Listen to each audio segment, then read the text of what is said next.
Bueno, entonces ahora lo que voy a hacerles ver es que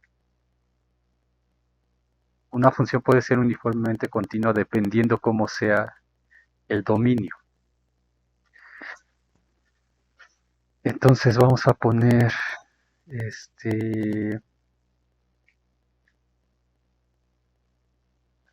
vamos a hacer la 1 entre x. Entonces, ¿cuál ejemplo llevamos? Ejemplo 4, ejemplo 5. F, vamos a definirla en 0, 1. 0, 1 a f. Entonces, tal que f de x sea igual a 1 entre x. Entonces, ¿qué función es esta? Es la hipérbola.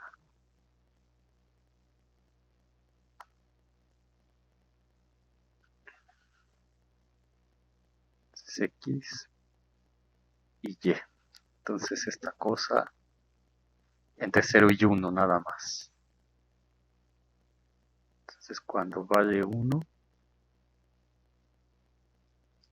esta cosa vale 1 y entonces la gráfica es esta cosa, este pedacito. Entonces está definida en un abierto. De hecho, no es uniformemente continua en todo el dominio R. Eso se puede probar. Pero vamos a hacerlo en este pedacito. Entonces, evidentemente, intuitivamente, con lo que hemos aprendido, si hacemos el rectángulo,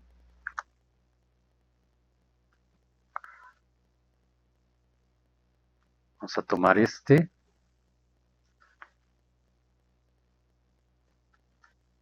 Entonces, este funciona para aquí, por ejemplo, para estos puntos. Pero luego, conforme lo vamos subiendo, por ejemplo, aquí ya llega el momento en el que ya no puedo hacer que corten los dos lados verticales, ¿ven?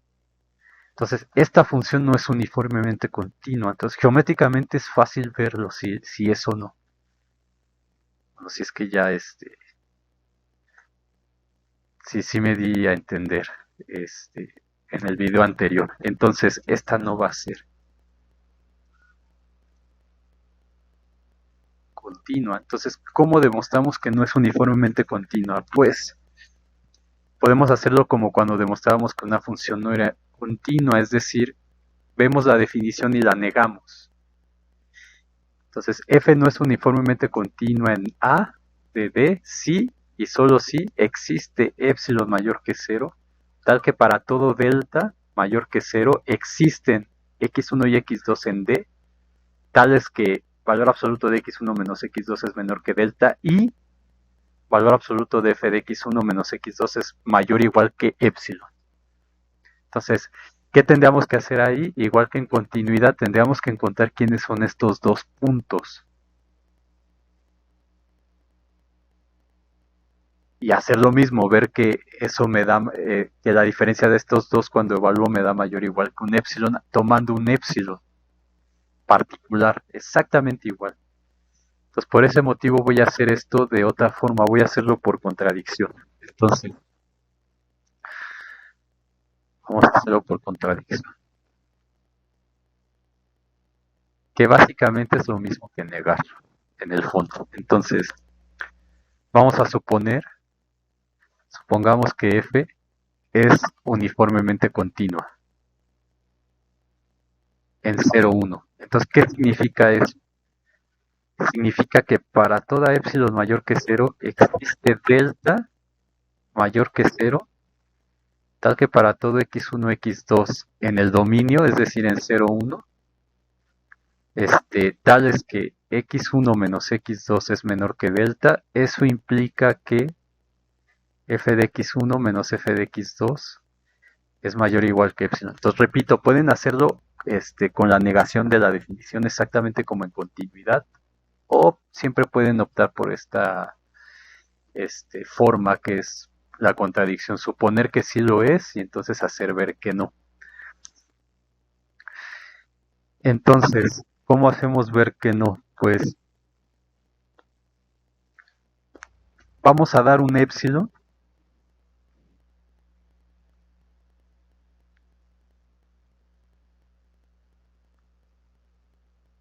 Mm,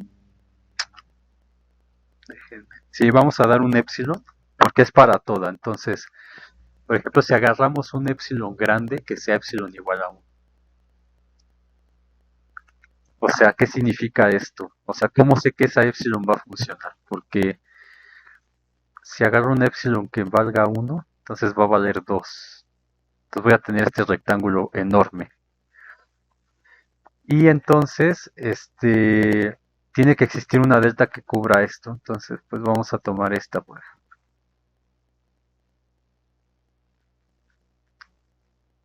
Entonces, esto nada más lo estoy haciendo para que vean por qué agarré esa epsilon. Entonces, esta, por ejemplo, cumple aquí. Pero a medida que yo suba, rápidamente va a dejar de cumplir, ¿sí ve? Con esto de aquí. Entonces, agarro ese epsilon grande. Y lo que tenemos que, entonces vamos a poner aquí,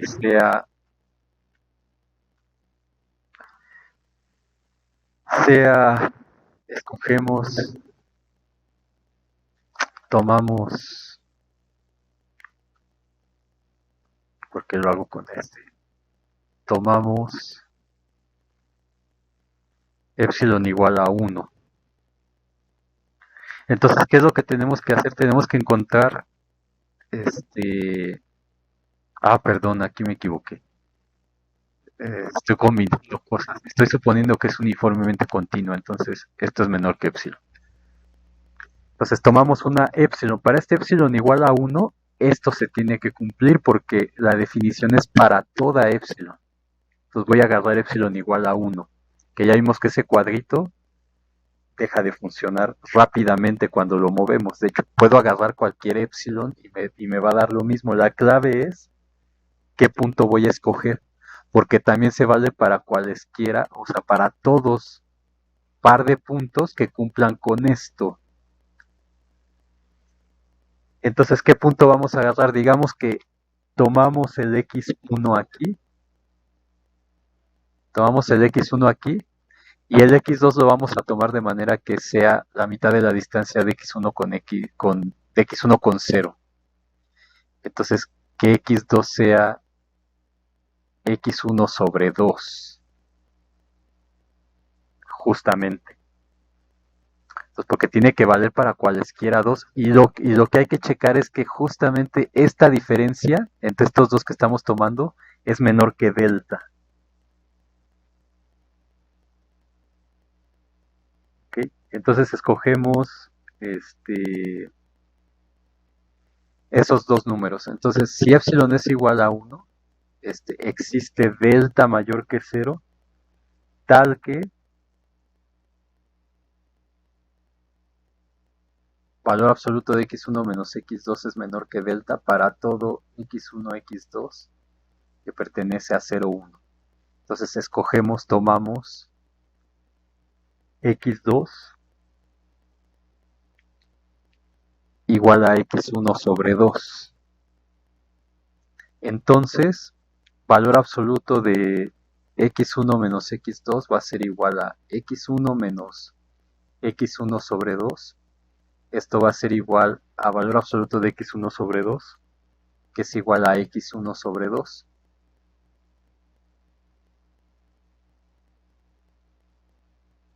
Y esto es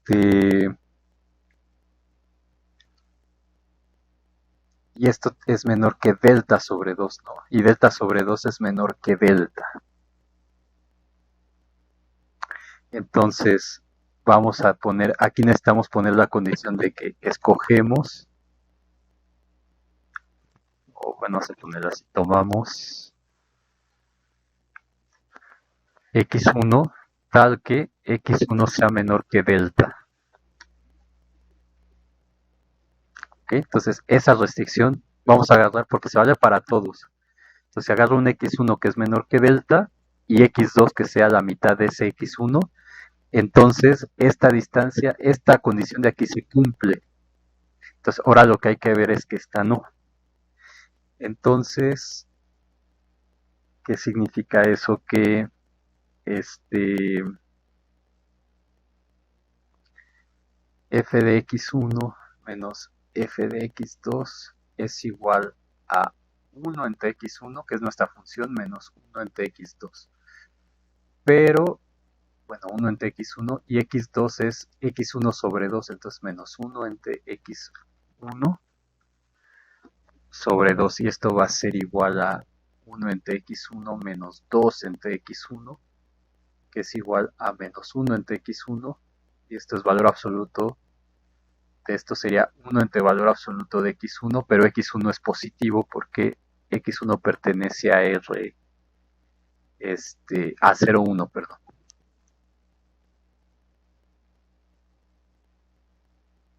Entonces valor absoluto de x1 es x1. Esto nos queda 1 entre x1. Ahora, pero como x1 pertenece aquí, esto significa que x1 es menor que 1. Entonces, 1 va a ser menor que 1 entre x1.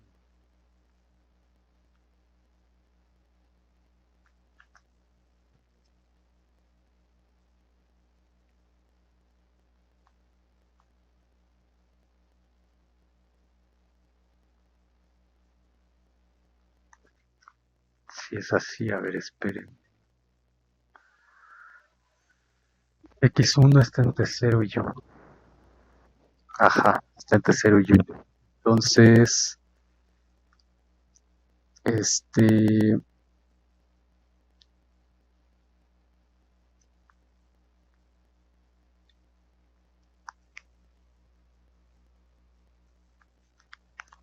Ay, ¿cómo,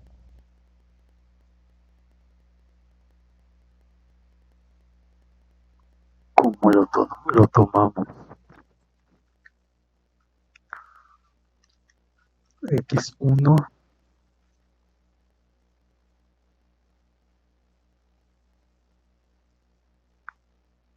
es menor que 1.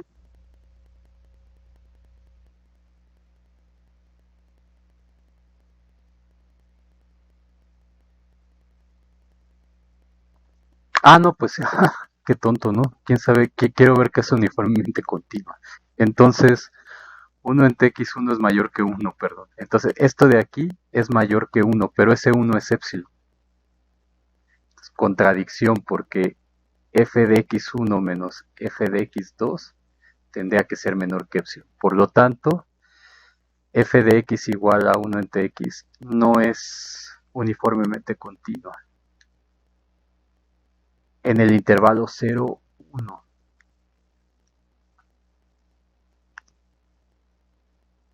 Ok, entonces, ¿por qué puse este ejemplo? Porque ahora lo que vamos a ver es que, déjenme lo pongo acá, lo que vamos a ver es que f, si la definimos en un, vamos a decir, r,1 a los reales, este, tal que r pertenece al 0,1, es decir, cualquier cerrado entre 0 y 1. O sea, ¿qué significa esto que lo esté entre 0 y 1? Pues que puede ser un medio. Entonces, en el intervalo 1 medio, 1, esta función f de x igual a 1 entre x sí es uniformemente continua. Es uniformemente continua. O si r vale un décimo, pues en un décimo, 1 cerrado va a ser uniformemente continua.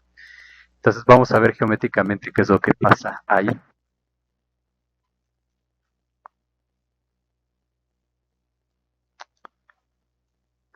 Entonces, si nosotros partimos eso, entonces, ¿qué teníamos? Teníamos nuestra función de 0 a 1. Entonces, aquí es 1 y aquí que sea 1, ¿no? Entonces, teníamos nuestra función aquí, en el abierto 0, 1, por ejemplo. Entonces, ahí no es uniformemente continua, pero si cortamos en alguno de estos e incluimos este, entonces la función aquí sí va a ser uniformemente continua. Entonces va a existir una delta tal que va a cubrir a todo nuestro intervalito. Entonces, por ejemplo, aquí es continua y esta, ahí, bueno, tendría que agarrar una más grande, ¿no?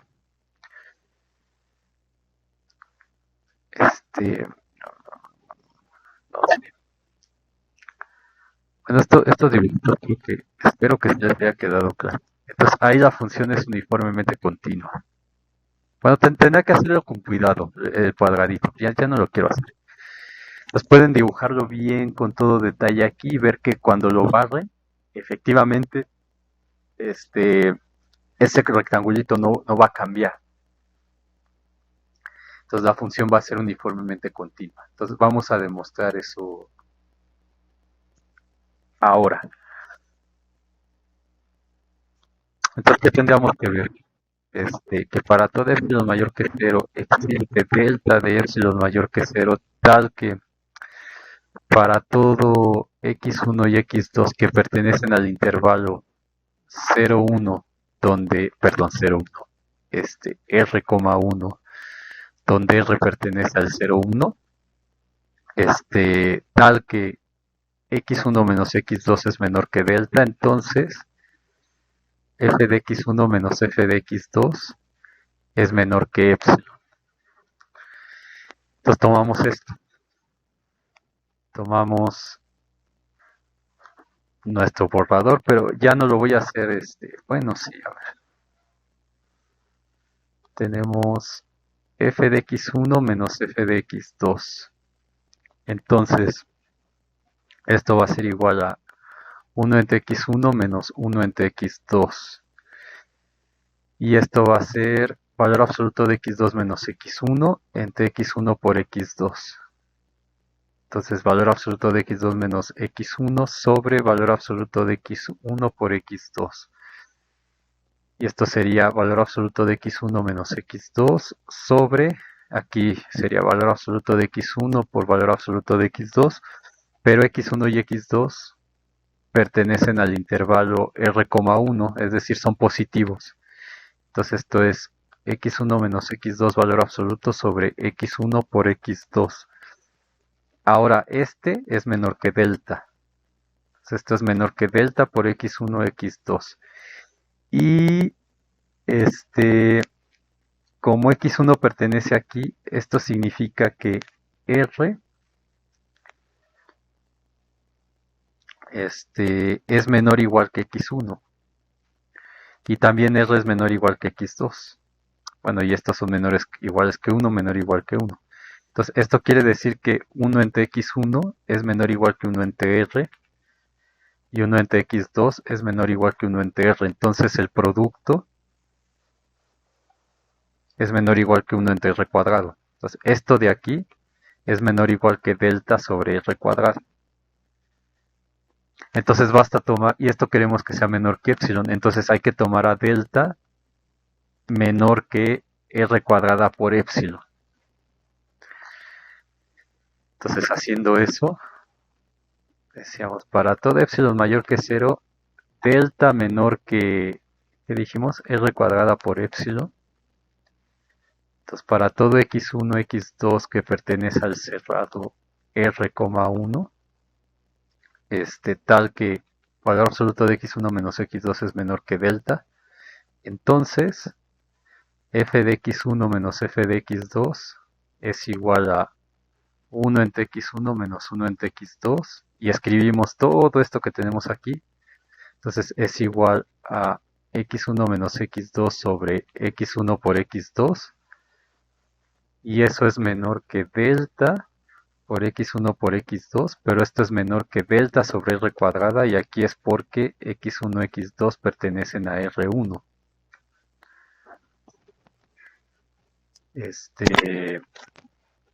Y delta lo estamos tomando menor que epsilon, entonces menor que r cuadrada por epsilon entre r cuadrada, y esto es igual a epsilon. Entonces, por lo tanto, f de x igual a 1 entre x es uniformemente continua en r,1, donde r pertenece al 0,1. Entonces, si cambiamos el dominio, la función cambia De no ser uniformemente continua a ser uniformemente continua. ¿Y qué característica tiene esto de aquí? Que este es un intervalo cerrado y acotado. Es decir, es compacto. Entonces, lo que vamos a demostrar es que, o sea, directamente se puede demostrar que toda función uniformemente continua es continua. Y eso lo vamos a probar ahorita, que es directo. Pero el inverso no es cierto, como ya vimos. Una función que es continua no necesariamente es uniformemente continua. Lo va a ser siempre que el dominio sea un conjunto compacto. Y ese es el teorema de Heine-Cantor que vamos a ver a continuación. Pues, pero antes de eso, vamos a este,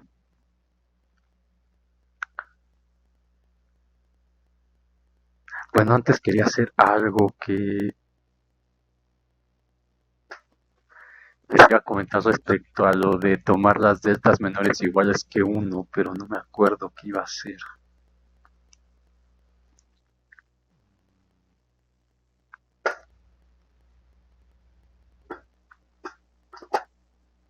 Ah, sí, sí, sí, sí. A ver, esto es como nada más una observación de lo que vimos en continuidad.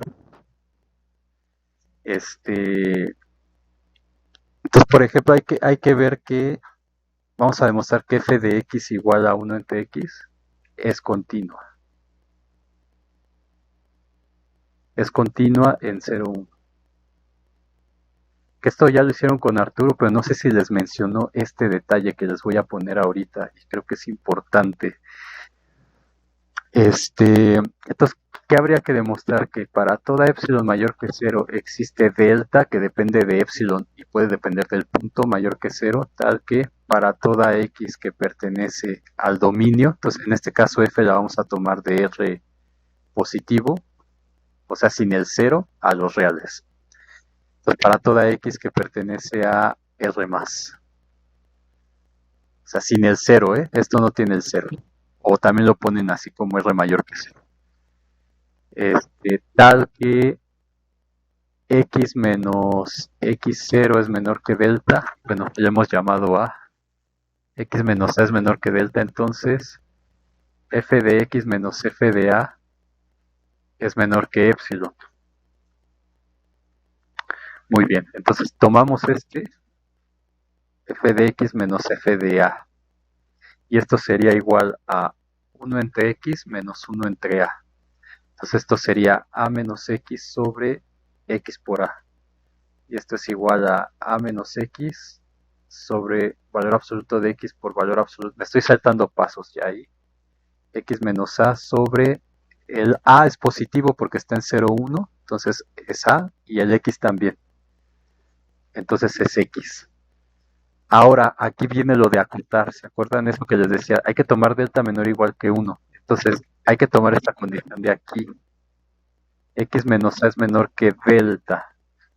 Entonces, aquí la delta no la puedo tomar menor o igual que 1. Este es el ejemplo. Esto es lo que les quería comentar. ¿Por qué?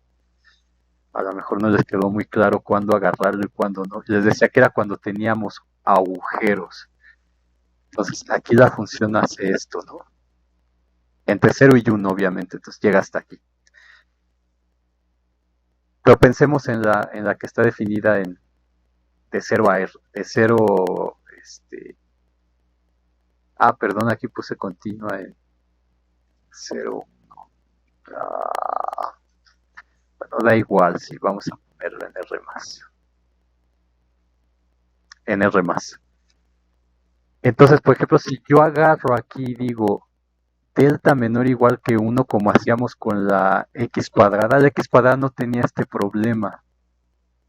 Entonces, por ejemplo, si mi punto A está muy lejos del 0, o sea, por ejemplo, que mi punto A sea 3, entonces no hay ningún problema con agarrar delta menor o igual que 1. Entonces aquí tendría el 4 y aquí tendría el 2.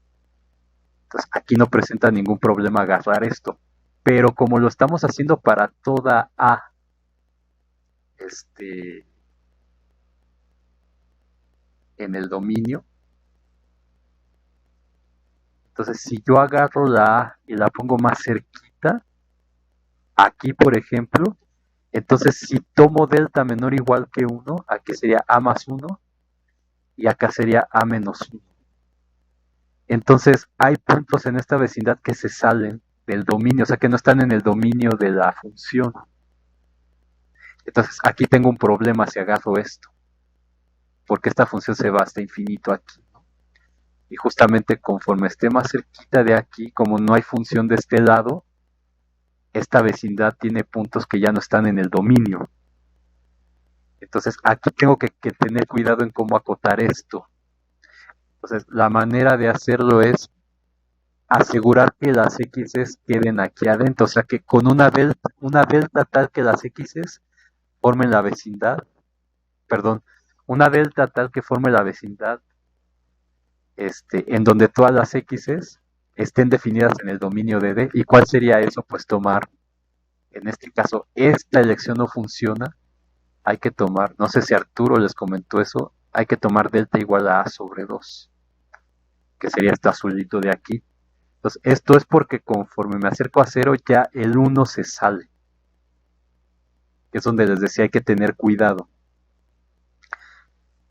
O menor igual, como quieran. Igual a sobre 2 o menor igual. Entonces, si hacemos eso, tendríamos que x menos a es menor que delta, menor que menos delta. En otras palabras, x es menor que delta más a, delta menos delta más a. Entonces, si delta es a sobre 2, esto quiere decir que es menos a sobre 2 más a.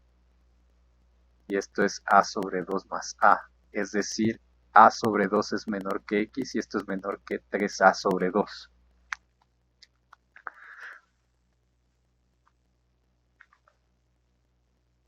Ok, entonces, y este es mayor que menos 3a sobre 2. Entonces, valor absoluto de x es menor. Bueno, vamos a dejarlo así, porque quiero el inverso, ¿verdad? Entonces, aquí lo dejo así. Entonces, ¿qué tenemos? Que x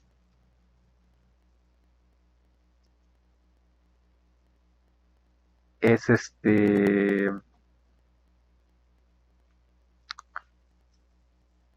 que a sobre 2 es menor que x. Entonces, 1 entre x es menor que 2 entre a. Entonces, esto de acá me queda menor que x menos a, valor absoluto, y este a por 1 entre x sería 2 entre a.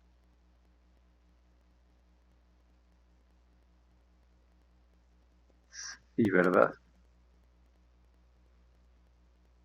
Ajá, entonces, y este es menor que delta. Entonces me queda 2 delta entre a cuadrada. Entonces, ¿qué delta hay que agarrar? Hay que agarrar delta igual al mínimo de la que agarramos aquí, de a sobre 2. Y lo quiero menor que epsilon. Entonces de aquí despejo y tengo que delta es menor que epsilon a cuadrada sobre 2. Entonces aquí es un ejemplo donde el truco de delta menor igual que 1 no funciona porque tengo este problema. Esta cosa se va a infinito y no se para en ningún momento, ¿no? Y de este lado no tengo nada. Entonces es donde les decía hay que tener cuidado. Si por ejemplo estuviera analizando la continuidad en el punto x igual a 3, entonces ahí no tendría problema en agarrar la delta igual a 1 o menor igual a 1 porque aquí no se sale. Pero si quisiera analizar la continuidad en el punto delta igual, en el punto a igual a 0.1, por ejemplo, entonces ahí tengo que agarrar 0.1 sobre 2 para asegurarme que quede totalmente contenida en el dominio. Entonces con esto la función sería continua. Entonces eso es una observación que les quería poner para respecto a eso de el delta menor igual que 1 que poníamos. Entonces ahora sí, dando esta observación, vamos a demostrar primero que toda función uniformemente continua es continua.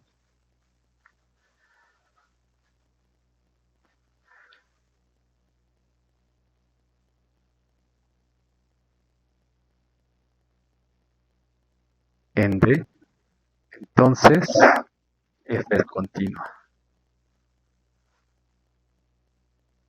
Vamos a quitarle esto. Si f es uniformemente continua, entonces es continuo. Entonces, demostración. Como f es uniformemente continua, ¿eso qué significa? Que para todo epsilon mayor que 0 existe delta mayor que 0 tal que para todo x1, x2 en el dominio de f, tal que x1 menos x2 es menor que delta, entonces f de x1 menos f de x2 es menor que epsilon. Entonces, esto se cumple en particular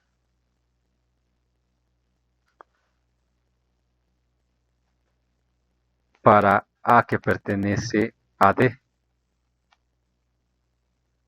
Esto se cumple para todo x1, x2. Entonces, es decir, que para todo epsilon mayor que 0 existe delta mayor que 0, tal que para toda x1, que le vamos a llamar x, en D, y A en D, tal que x menos A es menor que delta, entonces f de x menos f de A es menor que epsilon. Entonces, por lo tanto, f es continua. Entonces, la parte trivial. Ahora vamos a hacer el otro, que es el teorema de Heine-Cantor, en donde... entonces, por ejemplo, este teorema se puede usar para ver que si una función no es continua, si hacemos la contrapositiva de esto, f no es continua, entonces f no va a ser uniformemente continua. Entonces, por ejemplo, estoy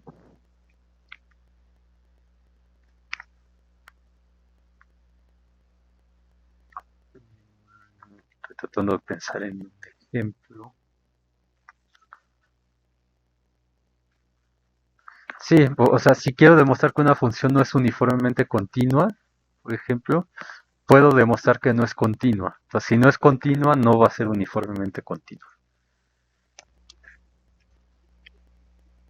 Entonces pueden usar este teorema de esta forma, que a veces es útil. Y ahora sí el teorema de Heine-Cantor. Entonces, antes de escribirlo, digo, realmente déjenme ponerlo de otro color. El teorema de Heine-Cantor es en espacios métricos. Espacios métricos como los reales, es decir, que haya una distancia. Entonces lo que dice es que si tengo una función que va de un espacio métrico m a un espacio métrico n, continua, o sea, una función continua de espacios métricos, y m es compacto, entonces f va a ser uniformemente continuo en m. Ahora, esto, digamos, no es tan difícil de entender porque, o sea, es exactamente como lo vamos a hacer nosotros, nada más que nosotros estamos usando la distancia usual, que es la del valor absoluto. Entonces, ¿cómo se definiría continuidad en espacios métricos, por ejemplo? Continuidad. O bueno, más aún, lo que estamos viendo. ¿Qué sería una función uniformemente continua en espacios métricos? Pues exactamente la misma definición que tenemos. Que para todo epsilon mayor que 0 exista delta mayor que 0 tal que para todo x1 y x2 que pertenece al dominio de f, en el espacio métrico m en este caso, en vez de poner el valor absoluto de x menos x0, eso es la distancia. Entonces, en general, se va a ver como la distancia en el espacio métrico m entre x1 y x2 es menor que delta. Entonces, y en vez de poner f de x1 menos f de x2 valor absoluto, esto es la distancia usual. Entonces, en general, pues eso se va a transformar en la distancia en el espacio métrico n f de x1 con f de x2 es menor que epsilon. Como caso particular está la definición que nosotros tenemos porque la distancia usual en R es la del valor absoluto, pero pueden haber más, infinitas métricas. ¿De acuerdo? Y la definición topológica, que es un poco más fuerte, ¿qué va a decir? O sea, ¿qué va a cambiar? Pues en vez de tener estas cosas, va a tener abiertos. Entonces, esto es en análisis, espacios métricos. Y en topología, ¿cómo va a decir? Pues va a decir f de x a y, una función continua, es continua entre dos espacios topológicos x, tau 1 o tau x, la topología de este espacio, y y, tau y, uniformemente continua, y le llaman uniformemente continua tau x, tau y, o sea, en las topologías, sí, solo sí, pues en vez de tener esto lo que me dice es, me da una vecindad. Entonces, en vez de esto voy a decir, si para toda vecindad en Y, o sea, para todo abierto de Y, existe un abierto en X, la topología de en X, o sea, en la topología de X, tal que para todo X1, X2 que pertenece a B, entonces f de x1, f de x2 pertenece a U. Entonces, esto es exactamente lo análogo a esto que hemos estado poniendo.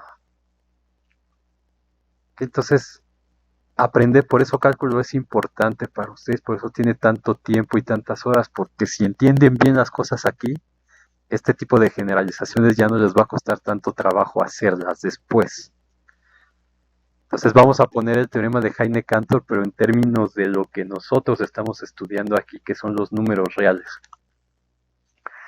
Entonces, teorema 2, que es el teorema de Heine-Cantor.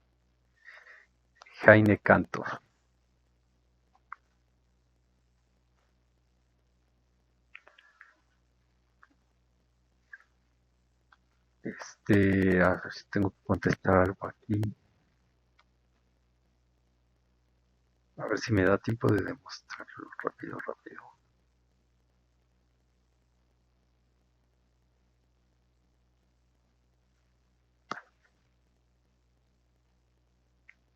Ok, ya está. Entonces, el teorema de Heine-Cantor, ¿qué va a decir? Que si K... esto de compacto no es por el inglés, creo que una vez les dije, no es por el alemán. Compacto en inglés es con C. Esto viene del alemán, porque antes pues las cosas se escribían en alemán y no en inglés, ¿no? Entonces, si K, obviamente R no es compacto, entonces si K es subconjunto propio de R, es compacto. Y si F de K en R, bueno, aquí ya puse, entonces le voy a poner de K en R simplemente. Si tenemos F de K en R continua en K, entonces F va a ser uniformemente continua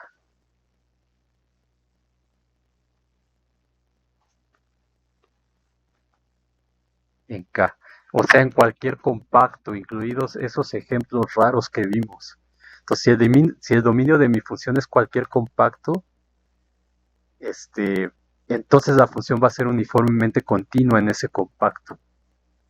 Y entonces los teoremas fuertes, que es el teorema de Weierstrass, ya demostramos uno que era el bolzano.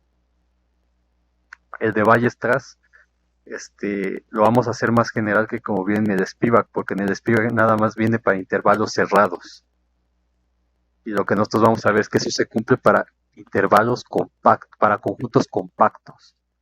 Por extraños que sean, si mi dominio de mi función es compacto y mi función es continua, entonces f va a ser uniformemente continua en ese k.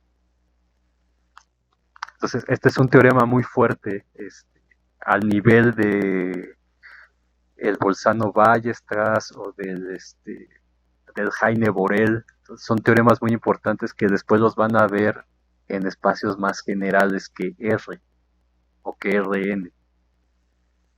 Entonces yo sé que insisto mucho en esto y repito y repito y repito, pero si ustedes entienden las demostraciones aquí, las que estamos haciendo, después cuando lo vean en cálculo 3 y en cálculo 4, ya no les va a costar tanto trabajo entenderlas. Es lo que quiero decir. Y en contextos más amplios como en análisis, topología. Tiene su dificultad, pero ya es menor. Entonces, se puede hacer por contradicción. O sea, suponer que se puede hacer por contradicción. O sea, que no es uniformemente continua y entonces se usa la negación de la definición, etcétera. Es una forma de hacerlo. Y otra es la directa, que es como lo vamos a hacer aquí. Entonces vamos a tomar f de k en r continua. Continua en k. Entonces, ¿qué significa eso? Eso significa que si A pertenece a K, porque es continuo en K, entonces quiere decir que para toda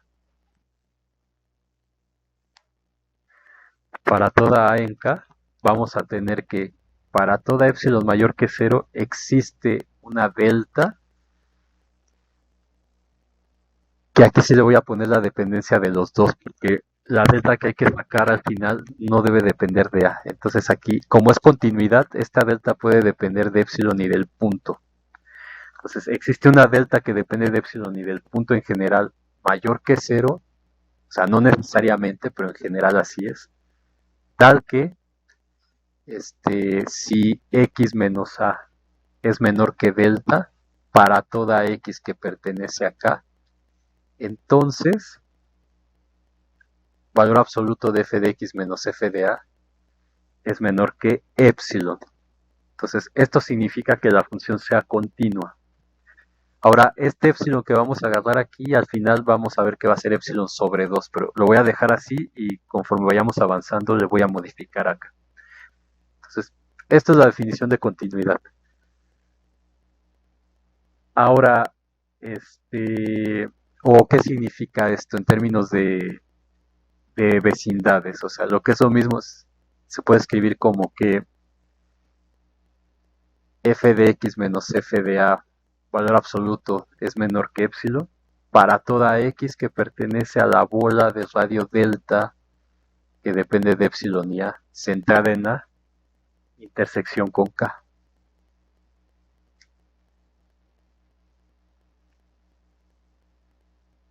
Ok, entonces lo que tenemos es que tenemos nuestra función, tenemos un punto A en el dominio, que es el K, que vamos a poner así pensando que es un intervalo, pero acuérdense que los compactos no necesariamente son intervalos cerrados, son todos aquellos que sean cerrados y acotados.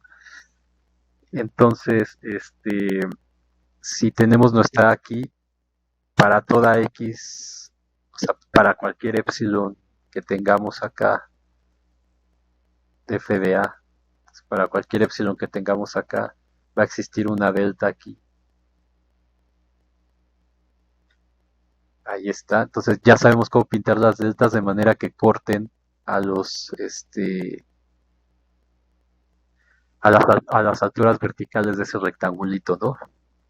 Que las corten nada más, que no pase por arriba. Entonces va a existir esta bola de radio delta centrada en la intersección con K,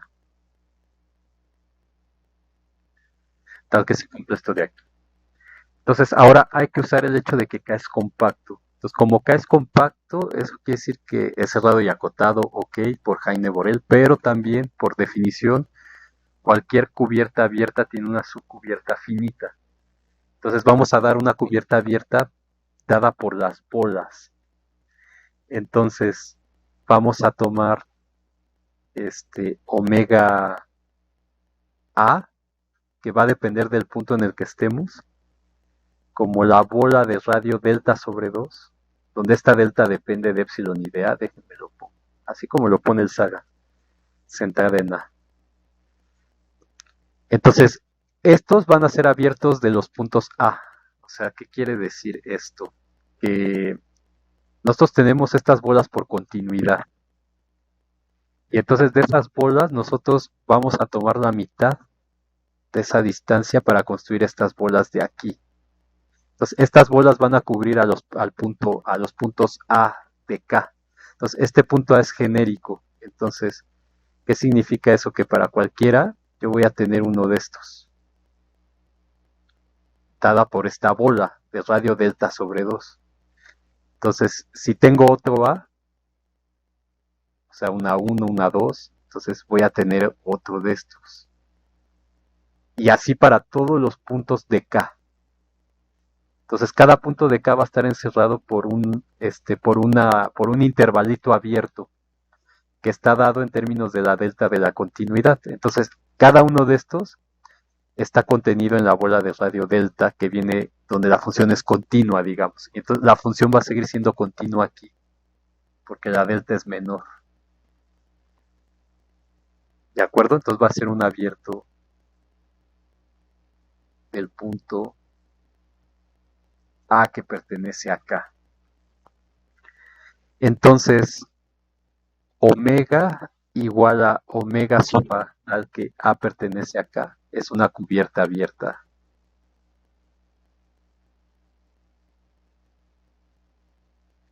de K. Trivialmente, ¿por qué? Porque para que sea cubierta abierta, este K tiene que estar contenido en la unión de los A's que pertenecen acá. O sea, estos A's son todos los números reales que están en el dominio, que es compacto, ¿no? De los omega A's. Entonces, esto es la unión de los A's en K's, de estos omega A's que son las bolas de radio delta sobre 2, que depende de epsilon y de A, centradas en A. Entonces, si A pertenece a K, eso implica que A va a pertenecer a esta bola.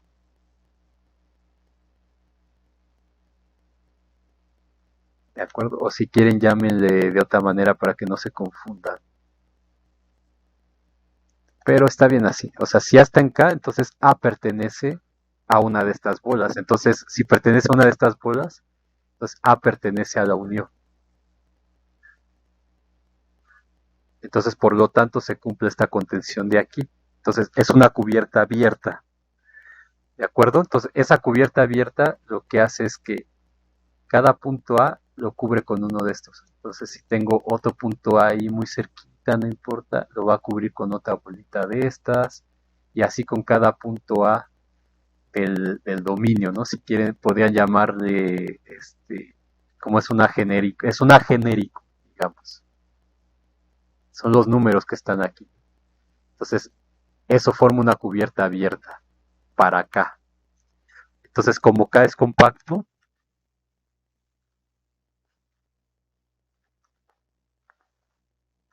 eso significa que esta cubierta abierta, o sea que omega, perdón, omega tiene una subcubierta finita.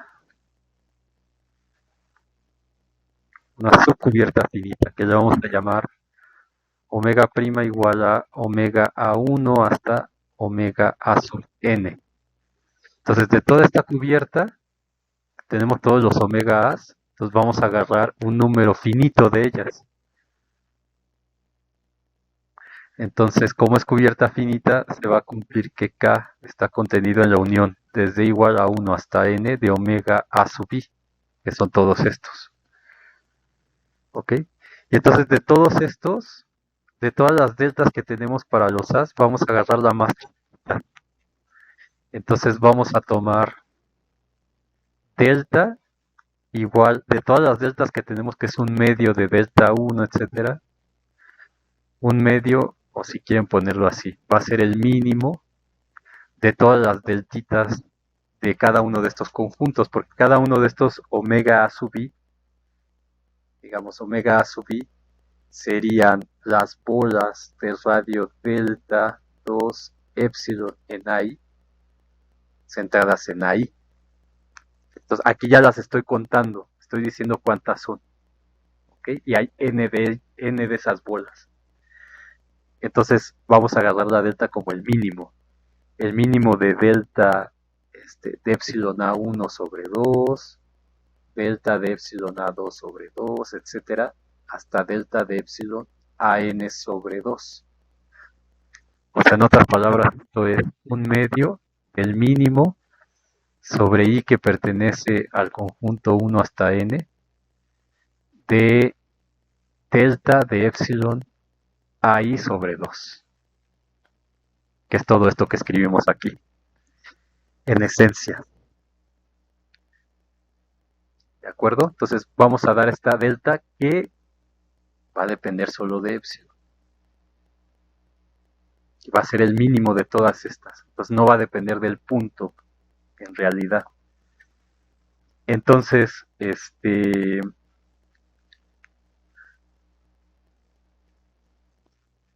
si x1 es un elemento de K, entonces como omega prima es subcubierta finita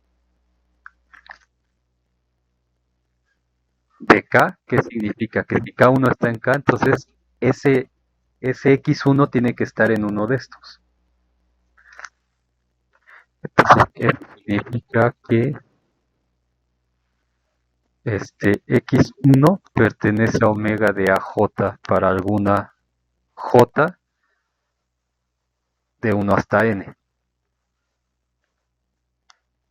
¿Ok? O que existe una J, o en otras palabras, es decir, existe una J de 1 hasta N tal que x1 pertenece a este omega AJ.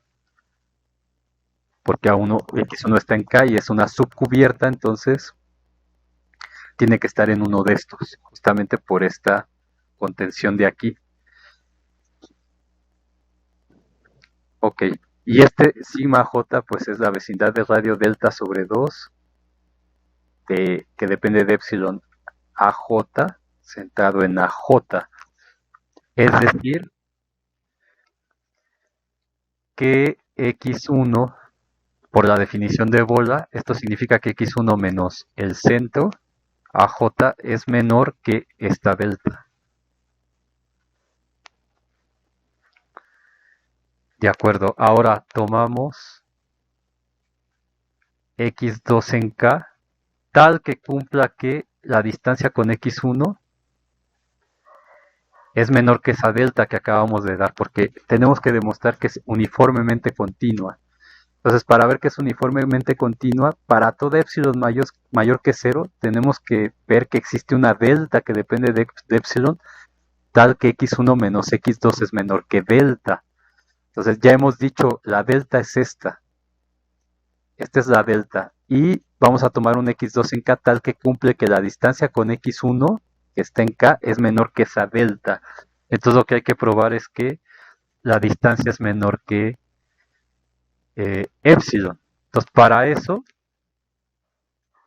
tenemos que usar esto de aquí. O sea, el valor absoluto de x2 menos AJ va a ser igual. Ahorita van a ver por qué esto. x2 menos x1 más x1 menos AJ. Entonces esto es menor o igual que x2 menos x1 más x1 menos AJ. Ahora este x2 menos x1 por hipótesis es menor que delta. Y este de aquí es el que obtuvimos acá, es menor que delta sobre 2, epsilon AJ, ¿no? Ahora, pero esta delta como es el mínimo, es menor o igual, esta delta es menor o igual que un medio de delta de epsilon de AI para toda I. O sea, delta es menor que un medio de delta de epsilon A1, es menor que delta de epsilon A2 sobre 2, etc. Entonces, esto es menor o igual que un medio de delta epsilon AJ más esta que tenemos aquí. Esto es igual a delta de epsilon AJ. Entonces, ¿qué significa esto? Como la función es continua, Entonces, si x menos a es menor que delta, lo que tenemos aquí es que x2 menos aj es menor que delta, que depende de aj, que es la continuidad. Entonces, las imágenes son menores que epsilon. Entonces, esto implica por hipótesis de que f es continua, que f de x2 menos f de aj es menor que epsilon. Y ahí por eso va a venir el epsilon sobre 2. Entonces, vamos a tomar ahora la diferencia. Entonces, lo que hay que ver es que f de x1 menos f de x2 es menor que epsilon. Entonces, esto es igual sumándole un 0. ¿Cuál 0? Pues el que tiene a la aj.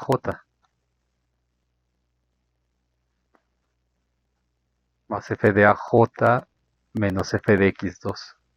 Entonces agrupamos estos dos, desigualdad del triángulo, esto es menor que valor absoluto de f de x1 menos f de aj más valor absoluto de f de aj menos f de x2. ¿De acuerdo? Ahora este lo tenemos, ¿dónde está? F de x1 menos aj es menor que, ¿dónde estaba? Menor que epsilon. Aquí está, ¿no? Entonces tenemos esto. Entonces también por hipótesis, esto implica, como f es continua, que f de x1 menos f de aj es menor que epsilon. Entonces aquí es donde le vamos a poner la epsilon sobre 2. ¿De acuerdo? Entonces esto, por lo que está en verde, es menor que epsilon entre 2. Y esto, por lo que tenemos aquí, digo, aquí está al revés, pero por propiedades de valor absoluto es f de x2 menos f de aj, ¿no? A ver, déjenme lo pongo entonces. Entonces, esto es igual a valor absoluto de f de x1 menos f de aj más valor absoluto de f de x2 menos f de aj. Entonces, esto es menor que epsilon entre 2 y esto por lo que tenemos en amarillo también es menor que epsilon entre 2 y esto es igual a epsilon.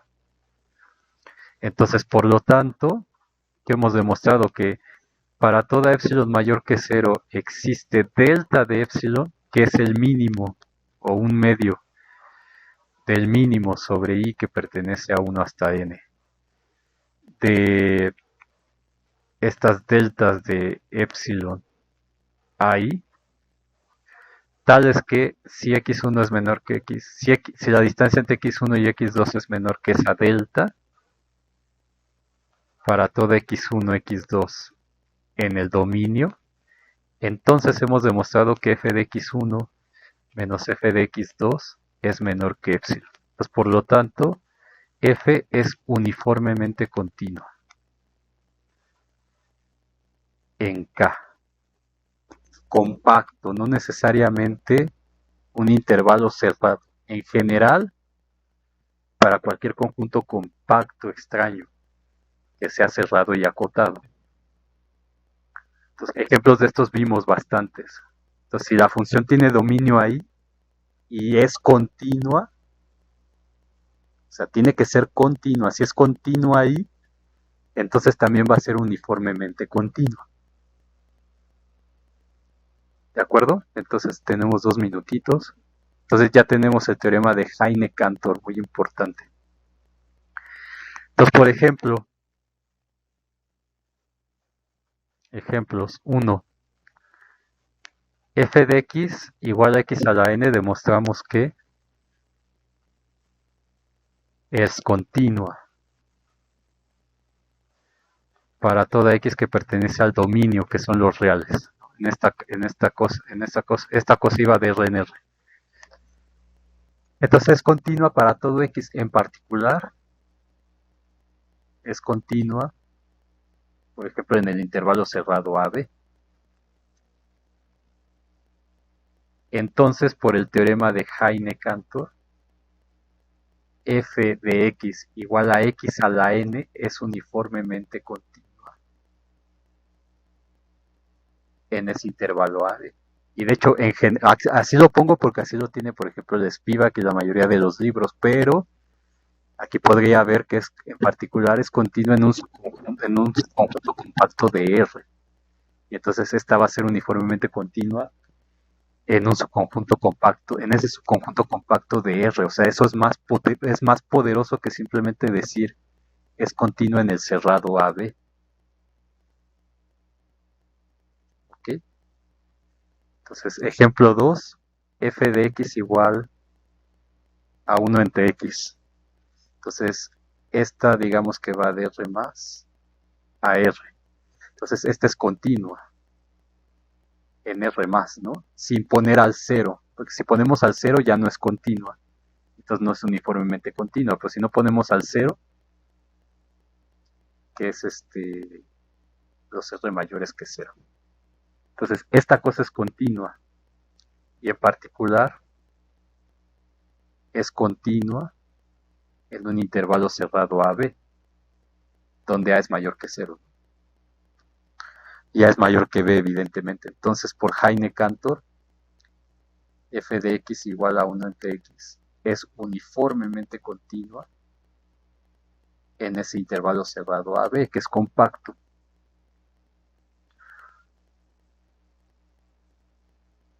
¿De acuerdo? Entonces, por ejemplo, si yo pusiera esta f de x igual a 1 entre x y la definimos, por ejemplo, de 0,1 a los reales, o más bien, ya con esto termino. Entonces, f que vaya de 0,1 compacto a r, por ejemplo, donde f de x es igual a 1 entre x y x es distinto de 0, y que valga 0 si x es igual a 0, en el dominio 0,1 cerrado. Entonces, esta función no es continua, por el cerito que tenemos ahí, ¿no? Eso ya lo habíamos discutido. Entonces, por la contrarrecíproca de toda función uniformemente continua es continua, entonces si no es continua, no es uniformemente continua, entonces no es uniformemente continua. Entonces, este es un ejemplo donde no solamente importa el intervalo, sino que además la función sea continua. Entonces, si es continua en un compacto, es uniformemente continua. Una función que no es continua en un compacto, evidentemente no va a ser uniformemente continua. Entonces, ya nada más lo que hay que checar es el teorema de Ballestras y todo eso que les mandaré mañana.